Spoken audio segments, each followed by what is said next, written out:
Welcome back, you filthy exiles. So, you guys have been slamming me for an update on this build, and yes, I have done some updating on this build, and I'll explain it through. So, we made some changes to the tree, we made some changes to the gearing.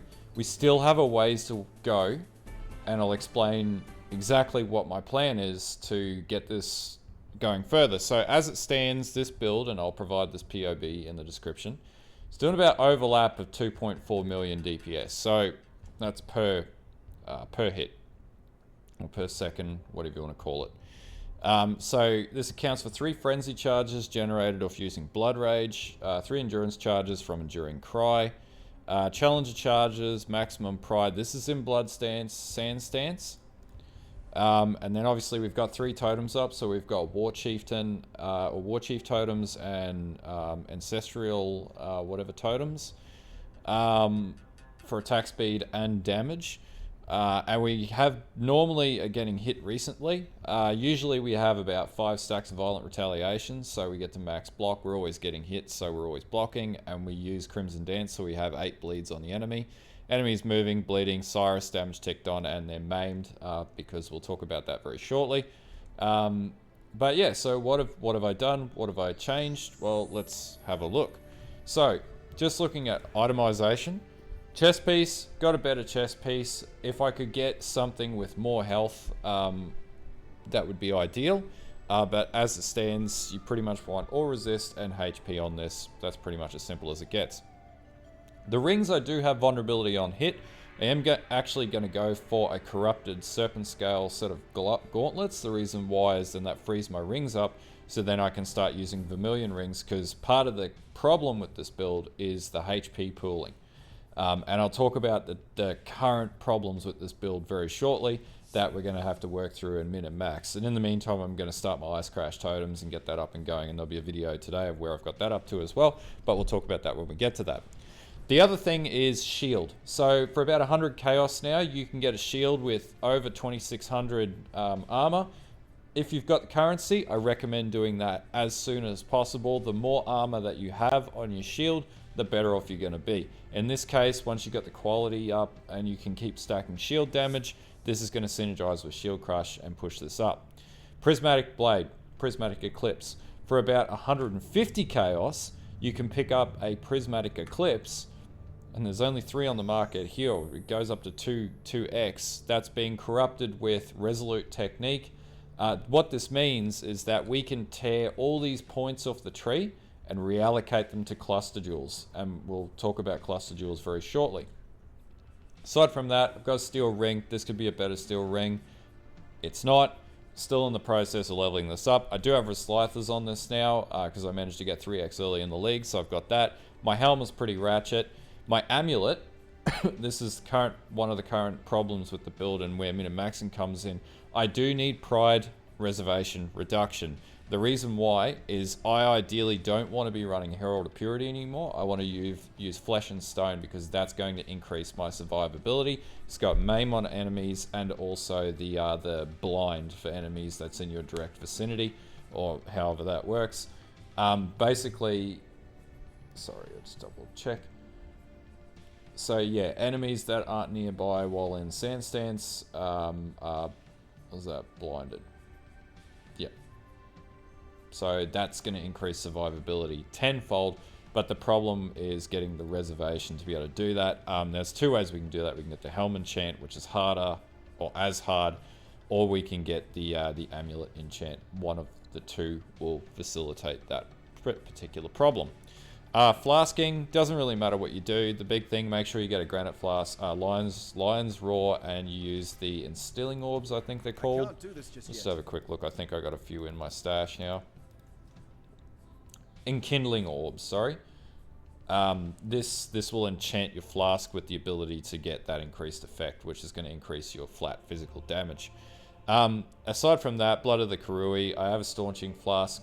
For obvious reasons, that corrupted blood is a huge problem with this build, and with every single build now. But yeah, so itemization, some gem setup changes. So I've got Reckoning set up in my helm with Maim, and also Molten Shell and Enduring Cry, which I have to manually activate now. I've had to take out cast when damage taken. In the shield, Herald of Purity, Blood and Sand, Pride. I want to change out Herald of Purity and change that to Flesh and Stone. The reason why is obviously for the enemies in the vicinity being blinded while in sand stance, which makes mapping significantly easier. In the chest, one change, I did remove Pulverize and I replaced that with Brutality. So Brutality I found to be significantly better from a damage perspective. I haven't got any Awakened versions of this. Once I do, my damage will go up even further. But yeah, Shield Crush, Brutality, Impale, melee physical, melee multi-strike support, and life tap, obviously, because we want that life tap to be tapping away. Now, in my gloves, I've got my Leap Slam, which I switched from Shield Charge. Leap Slam just felt better. Life tap support and Fortify, so this doesn't cost me anything. A nice, clean, and easy movement speed, as you would have seen in the B-roll, and you can deal with bosses a lot more efficiently as well doing this.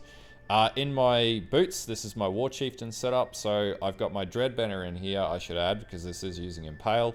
I have my Ancestral Protector and my Val War Chief with a multi-totem support, so I can summon both my totems and have these going like up here.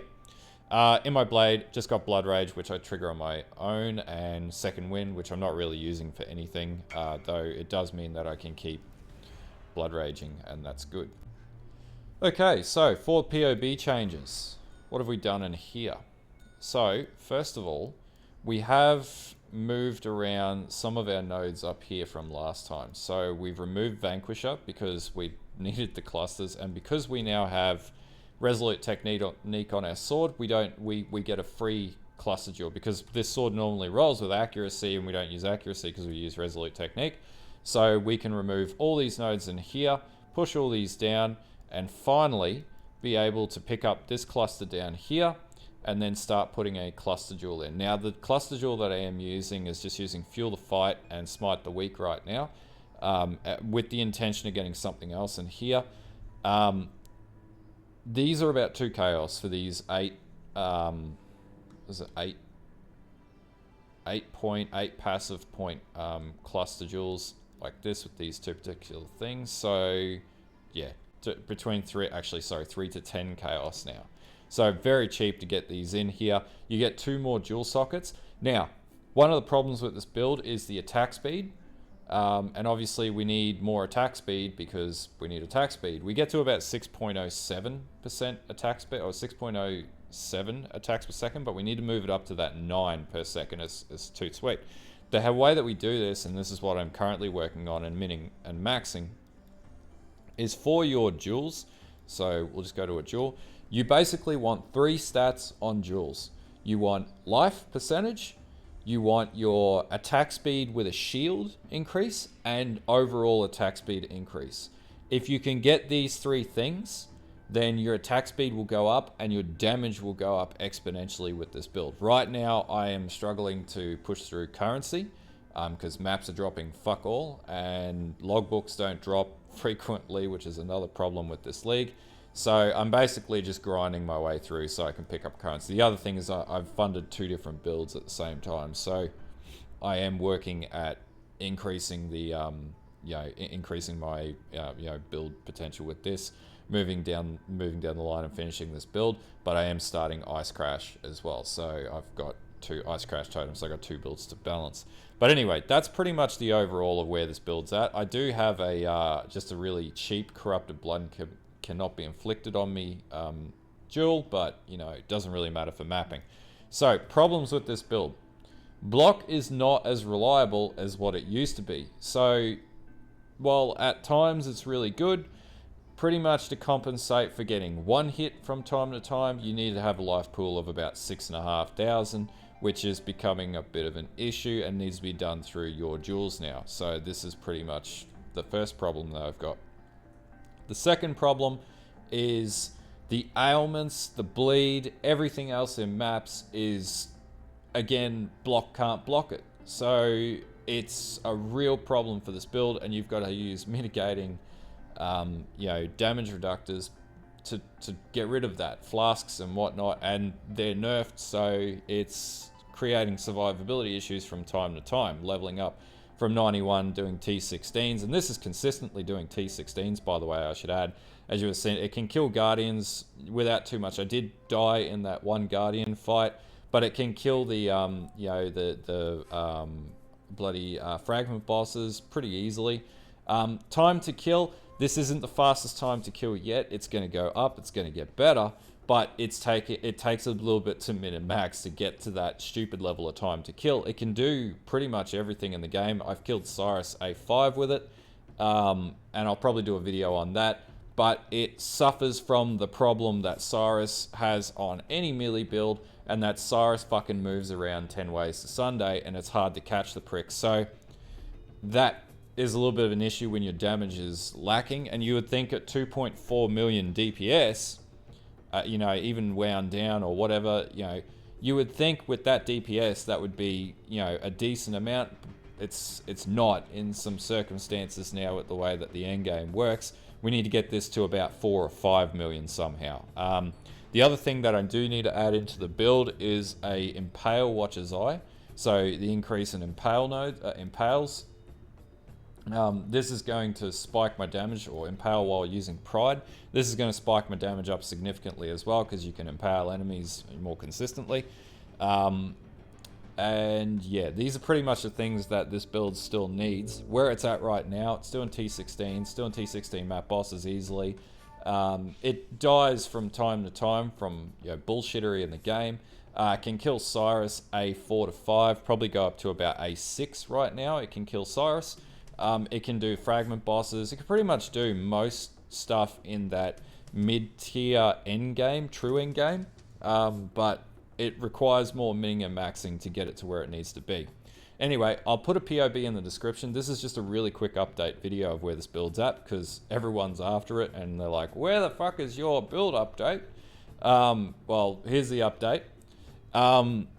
And yeah, and I'll be on leave over the next week, so I'll finish mining and maxing this over the next week, and then I'll release a full build guide probably in the next week, week and a half. The reason why I don't want to release a full build guide yet is because I haven't finished building this build to where it needs to be.